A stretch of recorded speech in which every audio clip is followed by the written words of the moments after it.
Vamos fazer aqui um exercício de imaginação bem interessante.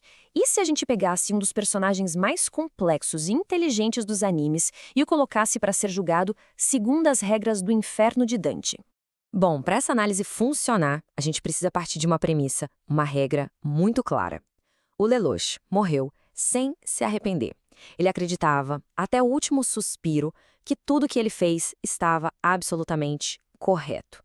Esse é o nosso ponto de partida para essa descida ao abismo. E o caminho dele para a condenação é longo, viu? A lista de pecados é grande, começando pelo mais óbvio de todos, a violência. Os rios de sangue que ele derramou para conseguir o que queria.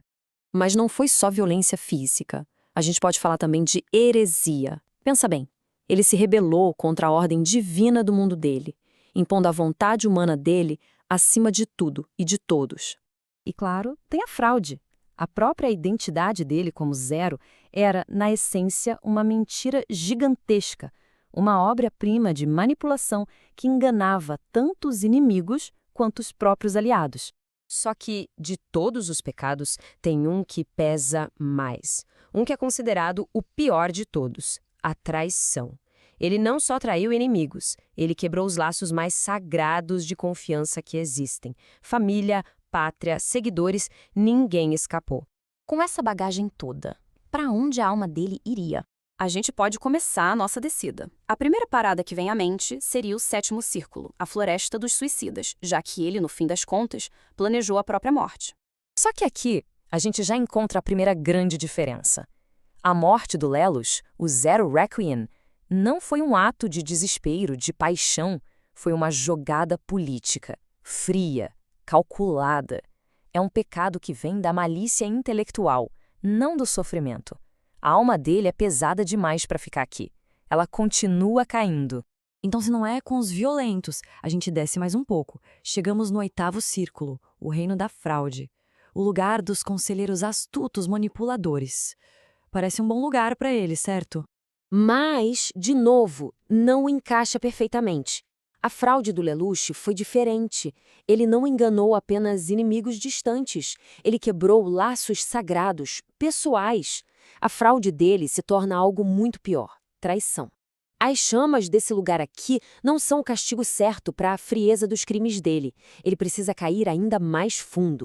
E assim, a gente chega no fundo do universo, no coração congelado do inferno. Aqui não tem fogo, não tem grito. A punição é a ausência completa de calor e de amor. É o lago de gelo, Cocyto. E aqui, sim, é o domínio dele, o reino dos traidores. E o Lelouch, bom, ele se qualifica para várias áreas desse lugar. Ele traiu a família, traiu a pátria, traiu os amigos. O veredito, então, está selado. São as traições políticas contra a pátria e a causa que ele mesmo criou que tem o maior peso. E isso o coloca diretamente em Antenora, a zona dos traidores da pátria. E é aqui no gelo que a punição dele se revela. E não é só ficar preso, é uma coisa poética de uma forma terrível, uma justiça feita sob medida para os crimes que ele cometeu. Olha só que imagem poderosa. O homem que dominava o mundo com um olhar, agora está cego pelas próprias lágrimas congeladas. A maior arma dele, o Dias, se torna completamente inútil, selada para toda a eternidade. Pensa na ironia. A mente dele, sempre ativa, o mestre de xadrez que movia nações como se fossem peças num tabuleiro, agora está presa. Uma estátua viva, condenada a ficar completamente parada num deserto de gelo. Mas a gente pode ir ainda mais fundo. A condenação dele não é só pela traição. Existe um crime ainda maior, um que atinge o cerne do que significa ser humano. O Dias, ele não era só um poder para controlar as ações das pessoas. Ele era uma forma de escravizar almas. Ele roubava das vítimas o maior presente de todos, o livre-arbítrio, a capacidade de escolher. No fim das contas, o destino dele é servir de exemplo. Ele se torna um monumento eterno, um símbolo de uma mente genial que, movida pelo orgulho, tentou salvar o mundo, destruindo exatamente aquilo que nos torna humanos. E ainda assim fica uma última dúvida no ar, não fica? Todo esse julgamento parte do princípio de que ele não se arrependeu. Mas quem pode saber de verdade o que se passa na alma de alguém no seu último segundo de vida?